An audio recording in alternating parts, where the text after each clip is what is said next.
बिल्कुल भी कोऑपरेट नहीं किया, हंगामा किया, दुर्भाग्यपूर्ण है। आप कैसे देखते हो इस पूरे? दुर्भाग्यपूर्ण तो निश्चित रूप से है, लेकिन हमें ये सत्ता पक्ष का जिम्मेदारी बनती है, सत्ता पक्ष की, कि वो विपक्ष की आवाज़, जो कि जनता की आवाज़ है, उसको सुने और कोई समझौता आए, बीच में बैठ के बात हो।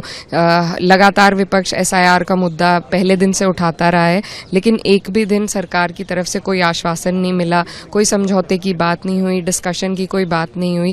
जब इतना बड़ा मुद्दा हमारे सामने है तो और कोई भी मुद्दा इसके सामने फीका पड़ता है। हमारे देश के लोकतंत्र पे हमला है SIR के माध्यम से। एक प्रेस कॉन्फ्रेंस हुई LOP के द्वारा, जिसका जवाब इलेक्शन कमीशन ने दिया, लेकिन किस तरह के वो जवाब थे, कोई भी मुझे राहुल गांधी जी की ये बात बहुत अच्छी लगी कि उन्होंने कहा मैं सिर्फ वोट एडिशन जिस तरीके से हुए हैं ये एक तरीका है, डिलीशन भी होते हैं लेकिन उनका प्रूफ हमारे पास नहीं है। तो सिर्फ जो वो प्रूफ दे सकते थे उस पर उन्होंने जवाब मांगे, एक भी सवाल का जवाब इलेक्शन कमीशन ने नहीं दिया। उसके बाद एक ऐसा अमेंडमेंट लाया गया, 130th अमेंडमेंट, जिसके माध्यम से अगर 30 दिन तक किसी भी मुख्यमंत्री को सजा हो तो उन्हें हटाया जा सकता है।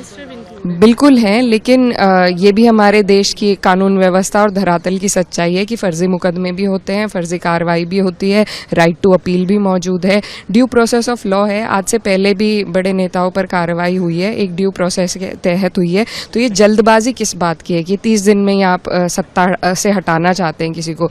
ये सिर्फ और सिर्फ तीनों जो चीज़ें हैं, SIR हो, वोट चोरी हो और ये जो अमेंडमेंट है, तीनों एक परियोजना है ये, क्योंकि भाजपा को अपनी सियासी ज़मीन खिसकती दिख रही है।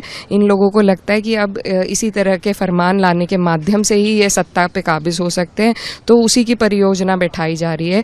हमारे लोकतंत्र पर हमला किया जा रहा है लगातार। आज बाबा साहब होते तो बहुत उन्हें अफसोस होता ये देखकर कि जिस देश के लिए वो लोग लड़े, जिस देश की आज़ादी के लिए लड़े, आज उस देश को हम कहाँ लेकर जा रहे हैं। ये सिर्फ हम सब के लिए शर्म का वक्त नहीं है, बल्कि विश्व स्तर पर हम लोग शर्मसार हुए हैं। जो मदर ऑफ डेमोक्रेसी कहा जाता था, जिनकी लोग एग्जाम्पल्स देते थे पूरे देश भर में, आज वहाँ पर इस तरीके से लोकतंत्र का गला घोटा जा रहा है। तो ये बहुत अफसोसजनक है और ये लड़ाई सड़क से संसद तक जारी रहेगी।